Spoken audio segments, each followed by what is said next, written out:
오늘 이곳에 주님을 예배하기 위해 오신 모든 분들을 주님의 이름으로 환영하고 축복합니다.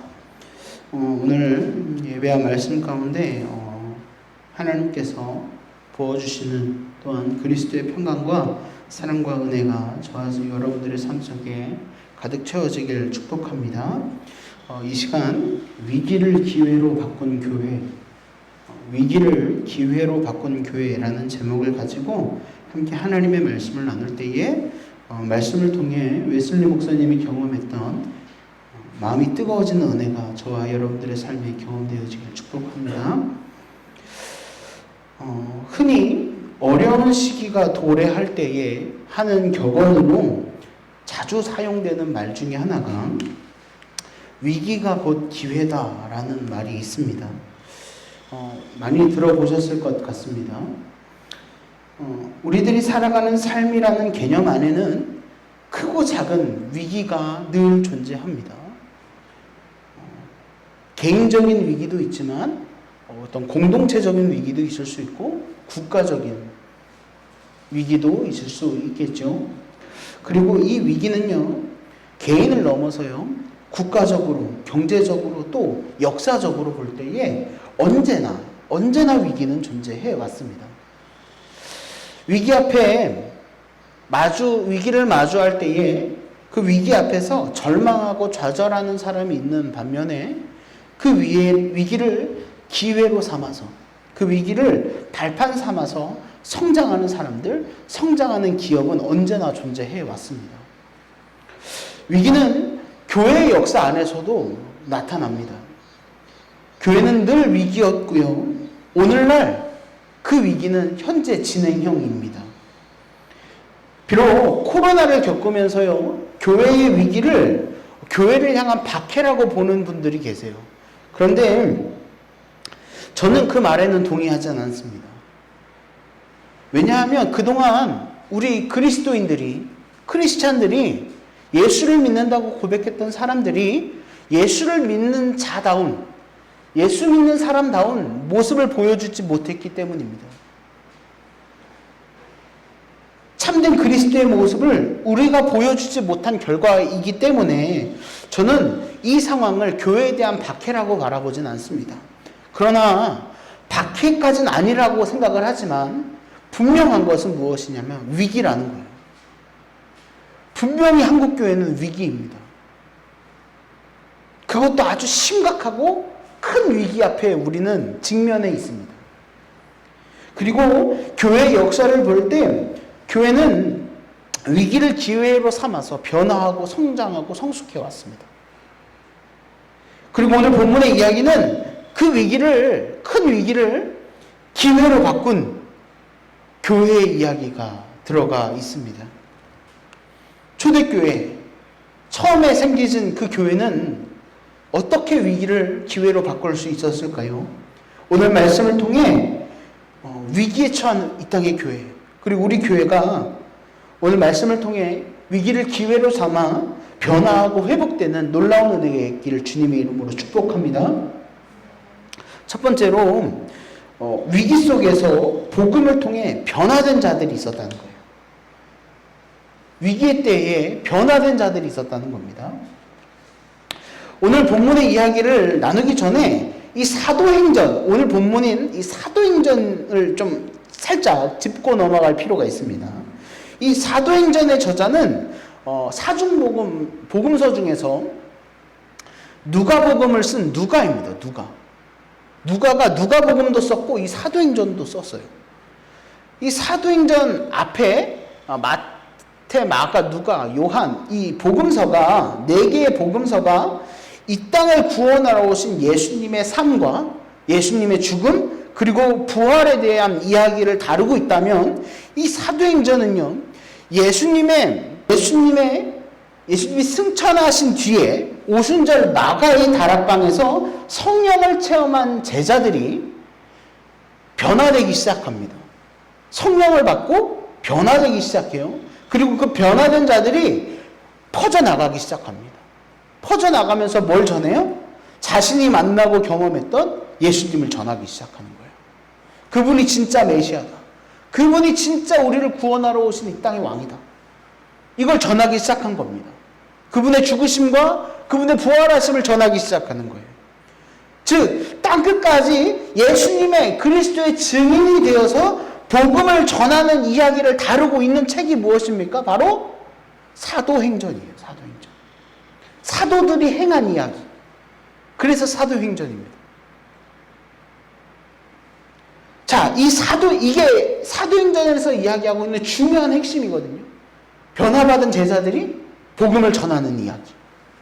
자, 사도행전에서 중요하게 바라봐야 할 것이 또 하나가 있는데 그게 바로 무엇이냐면 바로 교회가 시작됐다는 거예요. 교회가 시작됐다. 이 사도행전 안에는 교회가 시작된 역사가 나옵니다. 어떻게 교회가 시작되었는지.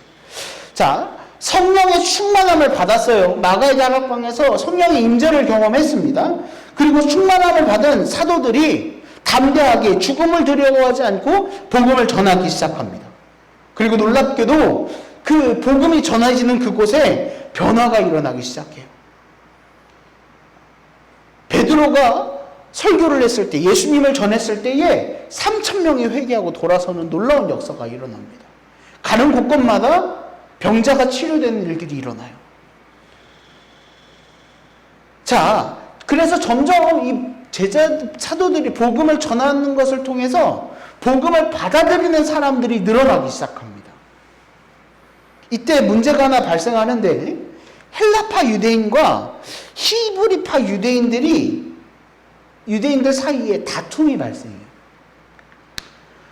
헬라파 유대인과 히브리파 유대인들 사이에 갈등이 생기게 됩니다. 그리고 이를 해결하기 위해서 체계를 잡아가기 시작합니다. 사람들이 막 많이 모이기만 하면 정신없잖아요.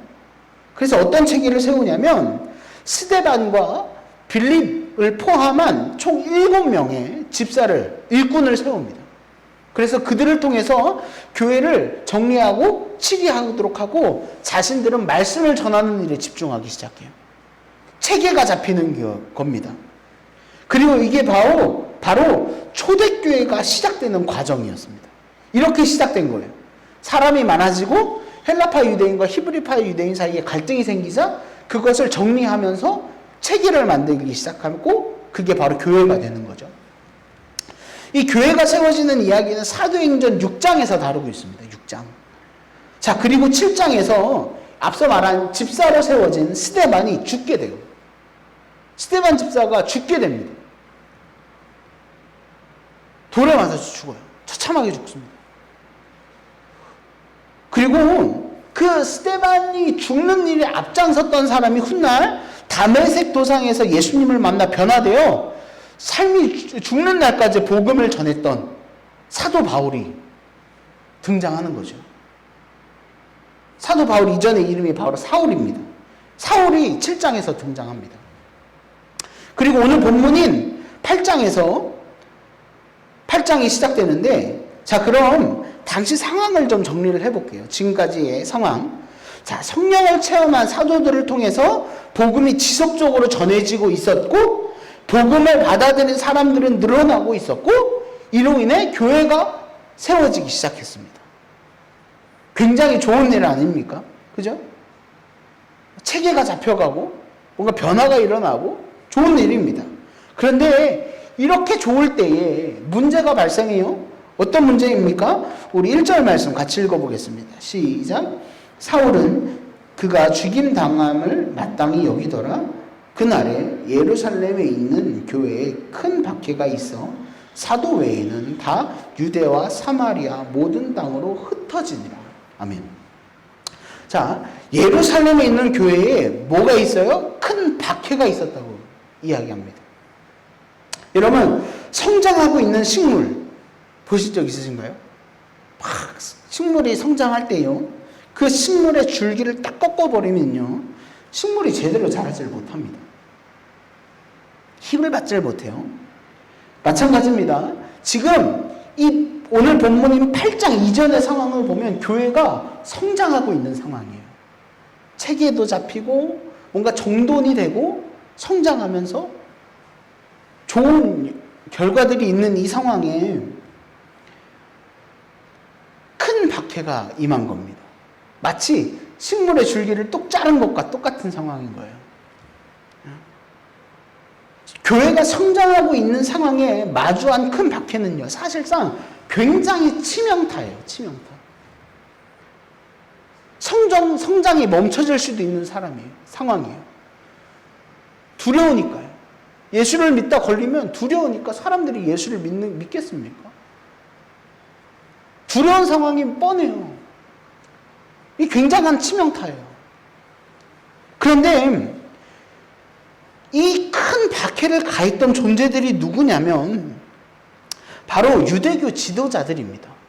이 사내들인 공의회라고도 하는데, 여러분 생각해 보세요. 이 유대교 지도자들이요, 예수님을 십자가에 못 박은 사람들입니다. 예수님을 십자가에 못 박았던 일에 앞장섰던 사람들이에요.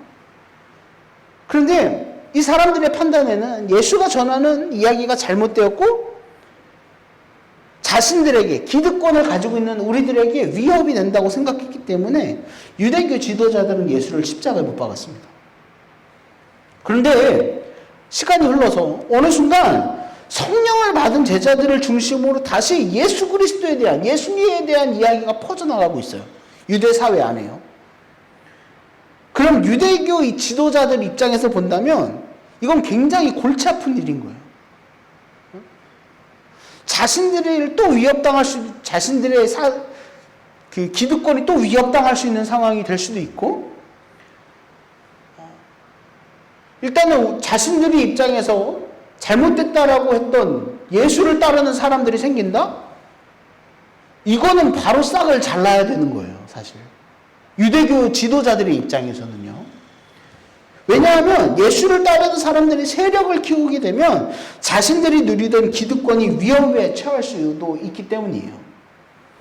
쉽게 말해서 유대교 입장에서, 유대교 지도자들 입장에서 예수를 믿는 사람들은 눈에 가실 수밖에 없어요. 아마 아주 걸리적거리는 거예요. 그래서 예수를 믿는 사람들을 보면서, 예수를 믿는 사람들이 늘어나는 것을 보면서 큰 박해를 가했던 겁니다. 그리고 유대교 지도자들과 함께 교회를 박해하던 일에 앞장서던 사람이 누굽니까? 바로 오늘 본문에 등장하는 사울이에요, 사울. 앞서 말했던 훗날 바울이 되죠. 자, 그가 얼마나 교회를 박해하는 일에 진심이었냐면 3절 말씀은 이렇게 기록합니다. 세번역 성경으로 제가 읽겠습니다. 그런데 사울은 교회를 없애버리려고 집집마다 찾아 들어가서 남자나 여자나 가리지 않고 끌어내서 감옥에 넘겼다. 이게 바로 사도 사울이 한 일입니다. 굉장히 무섭지 않습니까? 사울이 얼마나 예수를 믿는 사람들에게 진심으로 정말 얼마나 싫어했는지 나오는 대목이죠. 사울의 입장에서도 마찬가지입니다. 사울도 유대인이에요. 유대교 입장에서 예수님은 이단이에요. 잘못된 거죠. 유대교 입장에서 보면 잘못된 사상을 가진 거예요. 자기가 아마 하나님의 아들이라고 그러고, 유대교 입장에서는 말이 안 되거든요. 그런데 사람들이 그런 예수를 따라요. 사울에게 있어서 이 일은 있을 수가 없는 일인 거예요. 저 예수를 따라가다 보면 이 유대교가 무너질 것 같거든요. 이 유대교의 치명적인 독처럼 느껴졌던 거예요.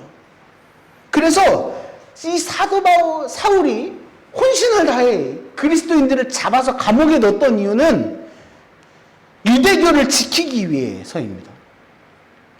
그는 유대교를 지키기에 혼신을 다해 예수를 믿는 사람들을 찾아다닌 거예요. 이게 바로 초대교회가 만들어질 무렵에 있었던 큰 박해였습니다. 여러분, 싫어하는 사람들이 있습니까? 있으실 거예요. 사람이 살면서 싫어하는 사람 없을 수가 없거든요. 싫어하는 사람이 누구나 있어요. 나랑 안 맞는 사람이죠. 거리 두고 싶은 사람이 누구에게나 있습니다. 싫어하는 사람과 함께 있고 싶은 사람은 없겠죠. 그렇죠? 거리 두고 싶을 겁니다. 이게 바로 사람의 본성이에요. 누구나 그렇습니다. 자, 유대교 지도자와 사울은 자신들이 싫어하는 사람들을 핍박했습니다. 함께 하고 싶지 않은 거예요. 예수 믿는 저들과 함께 하고 싶지 않았던 거예요. 나와 맞지 않는 사람들을 감옥에 가둡니다. 이게 어쩌면 정말 인간의 본성인 것 같아요. 싫어하는 사람과 거리 두고 싶어하는 마음 말입니다. 배척하고 싶은 거죠. 그런데 오늘 본문에서 이와 반대되는 아주 재밌는 이야기가 등장합니다. 우리 4절과 5절 말씀 함께 읽겠습니다. 시작. 그 흩어진 사람들이 두루다니며 복음의 말씀을 전할세 빌립이 사마리아 성에 내려가 그리스도를 백성에게 전파하니. 아멘. 자, 핍박을 피해서 사람들이 이제 도망가기 시작해요. 예수 믿는 사람들이 도망갑니다. 피해서 도망가는데 도망가면서 하는 일이 뭐예요? 복음을 전하는 거예요. 복음을 전하는 거예요. 가는 곳곳마다 예수님을 전해요. 여러분 놀라운 얘기예요, 이거. 이 예수 믿는 것 때문에 내가 죽을 수 있는데 그 예수를 또 다시 전하는 거예요. 굉장한 은혜, 굉장한 거예요. 놀라운 얘기입니다. 도망가면서 복음을 전하는 것도 놀라운데 더 놀라운 것은 빌립의 모습이에요. 빌립은 앞서 예루살렘 교회가 세워질 때 세운 7명의 집사 중에 한 사람이에요. 자, 그런데 그가 어디에다가 예수님을 전합니까? 사마리아 성이에요. 사마리아에 예수님을 전해요. 자, 알고 있어야 되는 게 이 빌립도 유대인이에요. 유대인이에요. 그런데 유대인은 사마리아 사람들을 싫어했어요. 심하게 얘기하면 천하게 여겼습니다. 멸시했어요. 멸시했어요. 그래서 요한복음 4장에 보면 예수님이 사마리아 성에 있는 여인에게 찾아가 물을 달라고 하는데 그 여인이 하는 얘기가 뭐냐면 어찌 유대인이 사마리아 여인인 나에게 물을 달라고 하냐고 되레 질문을 해요. 그 이유가 뭡니까? 유대인은 사마리아 사람들을 상종하지 않아요. 왜 싫어하는 줄 아십니까? 길게 얘기하면 참 좋겠지만 짧게 이야기를 하면 사마리아 사람들이 순수성을 잃어버렸다고 생각을 했기 때문입니다. 사마리아 사람들이 그 순수성을 잃어버렸다고 생각을 해서 싫어했어요. 나중에 제가 이야기해 드리도록 하겠습니다. 어쨌든 굉장히 싫어했어요. 순수성을 잃어버렸다고 생각을 해서. 자, 역사적인 이유 때문에 유대인은 사마리아 사람들을 싫어하고 멸시했습니다. 그런데 유대인이었던 빌립이 유대인이 싫어하는 사마리아 사람에게 가서 복음을 전합니다. 분명 빌립의 모습은 뭔가 달라요. 자, 앞서 유대 지도자와 사울의 모습을 보세요. 나랑 내가 싫은 사람에게 뭘 가합니까? 박해를 가했어요. 그런데 빌립은 내가 유대인인데 유대인으로서 당연히 싫어했던 사마리아 사람들에게 뭘 해요? 복음을 전하는 거예요. 모습이 다르지 않습니까? 그가 다를 수밖에 없는 이유가 있어요. 복음을 받아들였기 때문이에요. 빌립의 모습이 달라질 수밖에 없었던 이유는 그의 삶에 복음이 들어왔기 때문입니다. 믿으십니까? 예수 그리스도가 그 안에 있기 때문이에요. 복음으로 인해 그의 삶은 변화되어 있었습니다. 그가 만난 예수 그리스도의 복음이 그의 삶을 바꿔놓은 거예요. 여러분, 박해가 있는 큰 위기를 기회로 삼아서 교회가 확산될 수 있고 성장할 수 있었던 이유가 바로 여기 있습니다. 예수를 만나서 복음을 통해 변화된 자들이 있었다는 거예요.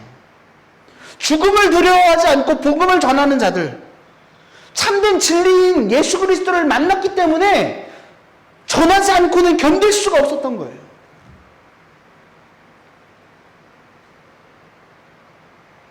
예수의 복음을 듣고 변화된 자들이 있었다는 겁니다. 내가 만난 예수의 이야기, 그 놀라운 복음의 이야기, 죽을 수밖에 없는 나를 살리시고 회복시키신 예수의 이야기를 전하지 않고는 견딜 수 없는 거예요. 상한 내 마음을 엄청 힘들고 상했는데 예수 그리스도의 복음을 듣고 나니까 이 상한 마음이 치유가 되고 회복이 되는 거예요. 어찌 전하지 않을 수 있겠습니까? 그렇게 이 복음을 통해 변화된 자들이 있었다는 거예요. 전하는 대상이 내가 멸시했던 사마리아 사람들이라고 해도 상관없어요. 전하지 않고는 견딜 수 없는 거예요. 여러분 참 재밌습니다. 예수를 전하면 죽을 수도 있는 상황인데 더 큰 박해가 가해질 수 있는데 그들은 예수를 믿는 걸 포기하지 않았다는 거예요. 오히려 꺼려했던 사마리아 사람에게 복음을 전합니다. 여러분 이게 복음이에요. 이게 복음이에요. 복음을 통해 변화된 자들이 위기를 기회로 바꾸고 있는 거예요. 믿으십니까? 복음을 통해 변화된 사람들이 위기를 기회로 바꾸고 있는 거예요. 여러분 이 사건 때문에 이 박해 때문에 오히려 복음이 더 퍼져나가요. 더 퍼져나가. 만약에 박해를 안 가했으면 또 다르겠죠. 역사에 만약은 없으니까. 근데 확실한 건 이 박해 때문에 복음이 더 퍼져나가요.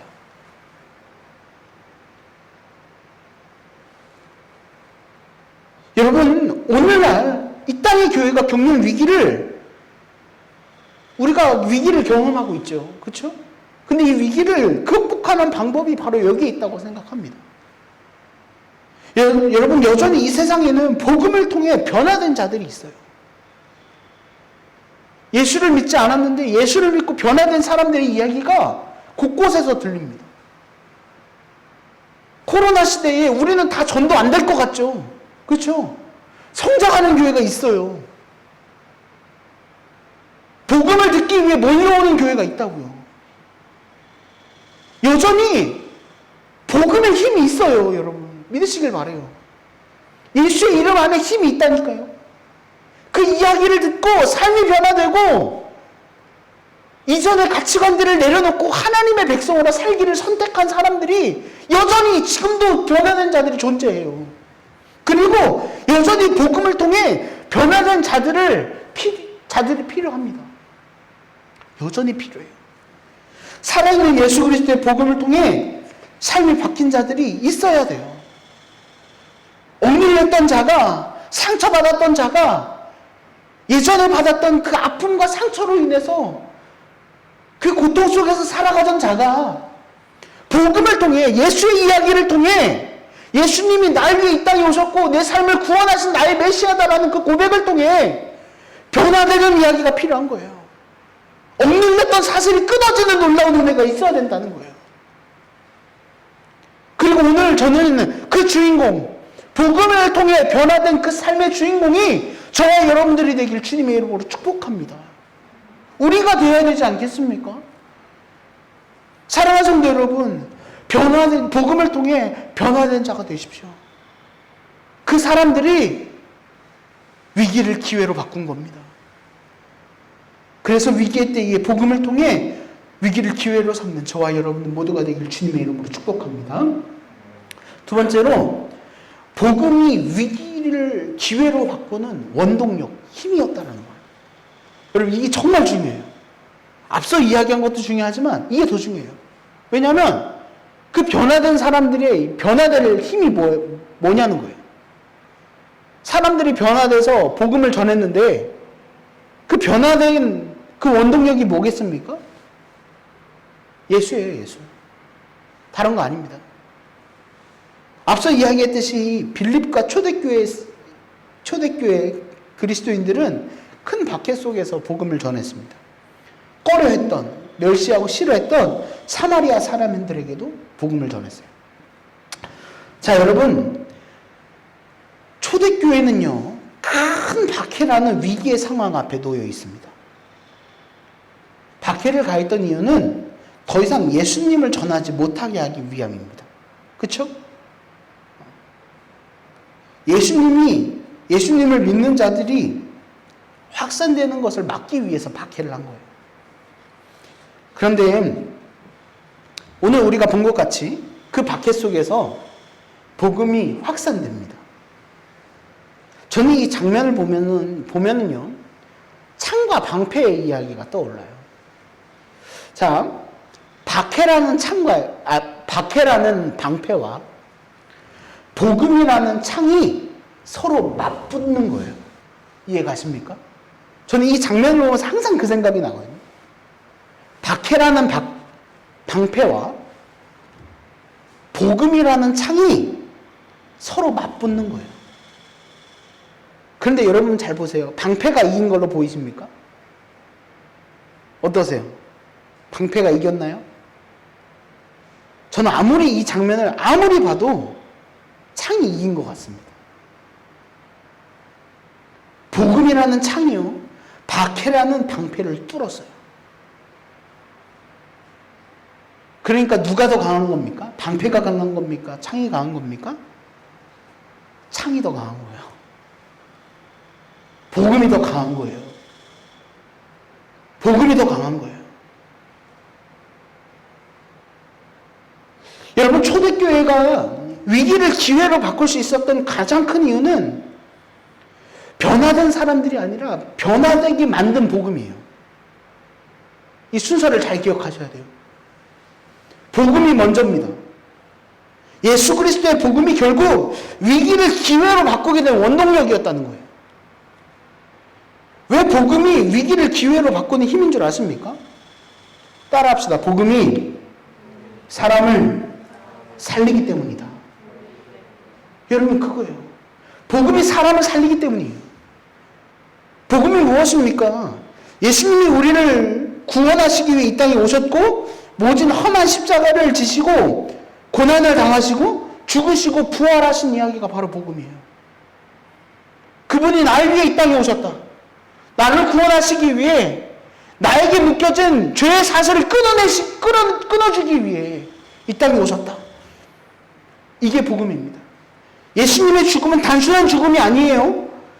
우리들의 죄를 대신해서 죽으시는 것이었고 죽음에서 끝난 것이 아니라 부활을 통해 승리하셨습니다. 믿으십니까? 이게 복음이에요.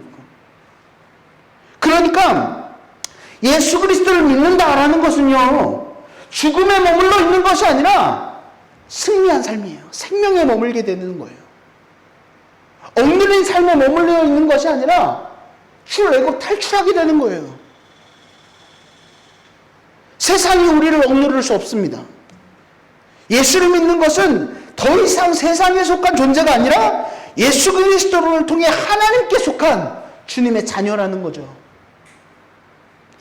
오늘날 교회 역시 분명한 위기 속에 있습니다. 아주 심각한 위기에 빠져 있습니다. 최근 통계를 보니까요, 교회를 떠나는 사람들이 많아졌다라고 하더라고요. 또 교회를 떠나는 사람뿐만 아니라 교회를 신뢰하지 않는 사람들의 이야기도 많아졌어요.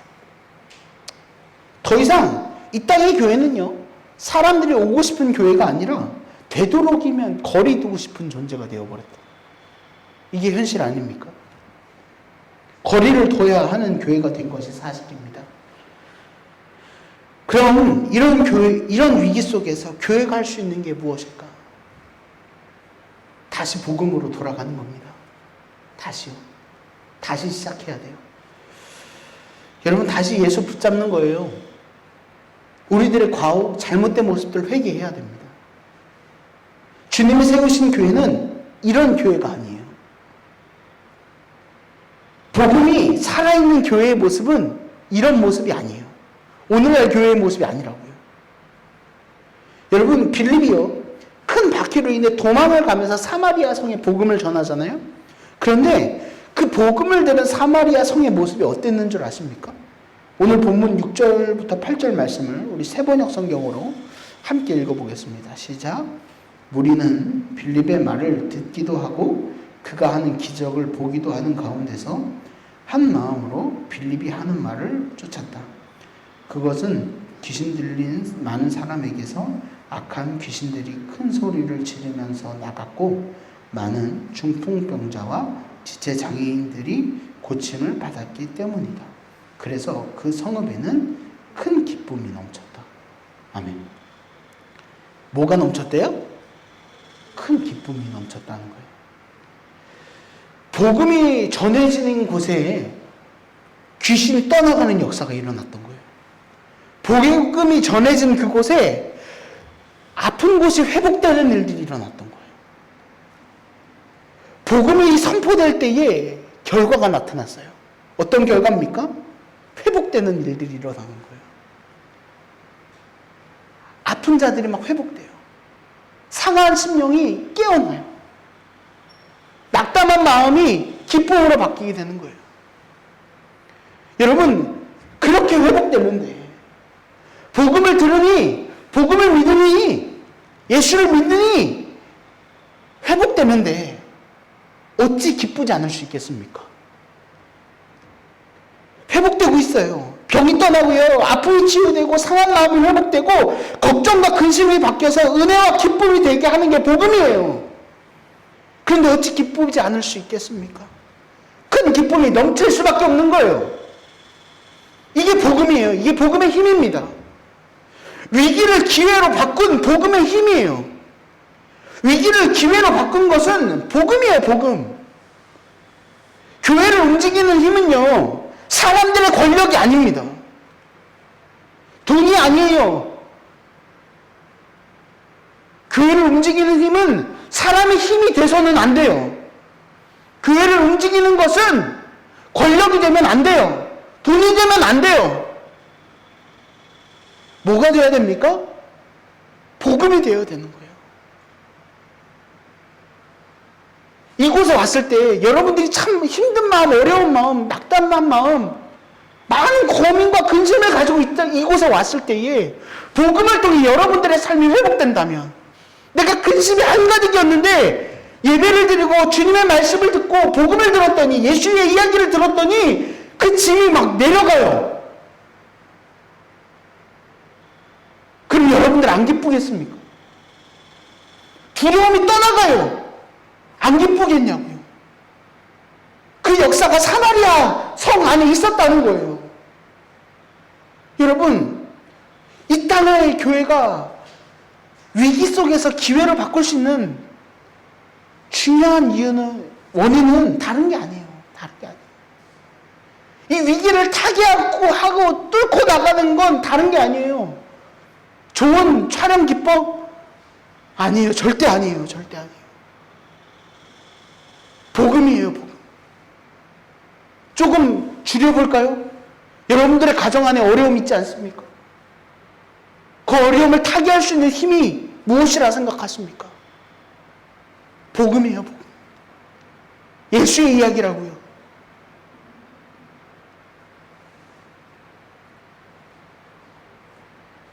오늘날 교회가 회복해야 하는 것은 복음입니다. 다시 복음으로 돌아가야 돼요. 교회를 움직이는 힘은 복음에서 나옵니다. 교회에서요, 예수님의 이야기가 터져 나와야 돼요. 그래야 회개가 나오지 않겠습니까? 회개 안 한다고 막 뭐라 할 게 아니라 복음의 이야기가 들려야 회개가 나오죠. 예수님의 이야기가 들려야 회개가 나온다니까요. 그래야 회복되죠. 사람들의 마음을 따뜻하게 해주는 감언이설이 아니에요. 사탕 발린 말이 아니라고요. 복음이 선포될 때 복음을 통해서 사람들이 위로받는 거예요. 제가 전에 이야기하지 않았습니까? 복음에 내 자신이 노출될 때 주님이 회복시켜 주시는 거예요. 위로의 말이 우선이 아니라 예수의 얘기가 전해져야 되는 거예요. 그때 교회는 회복되는 겁니다. 사랑하는 성도 여러분, 아무리 힘들어도 예수 놓지 마십시오. 아무리 힘들고 지쳐도 복음 붙드세요. 그 복음이 우리의 삶을 회복시키는 단서입니다. 열쇠예요, 열쇠.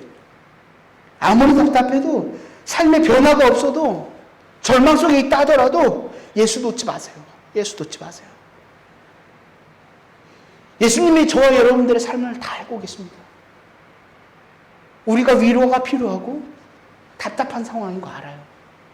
막막한 거 주님도 아십니다. 그러니까 주님 놓지 마세요. 복음이 선포된 사마리아 성은 큰 기쁨이 가득했습니다. 오늘 우리 교회, 이 듣는 교회가요, 큰 기쁨이 있는 교회가 되길 원합니다. 복음을 통해 한국교회가 큰 기쁨에 있는 교회가 되길 소망해요. 복음을 통해 여러분들의 삶에 큰 기쁨이 있기를 바라고, 복음을 통해 여러분들의 가정에 큰 기쁨이 있기를 축복합니다. 여러분 잊지 마세요. 복음이 답입니다. 복음을 통해 자유함을 누리고 걱정 근심에 얽매여 살지 말고 복음을 통해 주신 소망과 기쁨을 누리는 저와 여러분들이 되길 바랍니다. 그래서 정말 위기의 시대예요. 앞으로 이 땅의 교회가 어떤 모습으로 변해 가는가, 그것이 향후의 교회의 모습을 많이 바꿔놓을 거라 생각합니다. 다시 복음으로 돌아갈 때에 다시 이 위기를 극복할 수 있습니다. 여러분, 위기 속에 계십니까? 예수를 붙잡으십시오. 그래서 저와 여러분들이 예수를 통해 변화되는 그 참된 기쁨을 누리는 우리 모두가 되길 주님의 이름으로 축복합니다. 기도하겠습니다. 여러분 오늘 말씀을 통해 어떤 것들을 느끼셨습니까? 우리 시간 함께 기도할 때 주님, 복음의 힘을 믿습니다. 내 삶이 어렵고 힘들 때 복음 붙잡고 예수의 이름 붙잡고 일어나는 우리들이 되게 도와달라고 우리 함께 조용히 말씀을 기억하면서 기도하겠습니다. 기도합시다.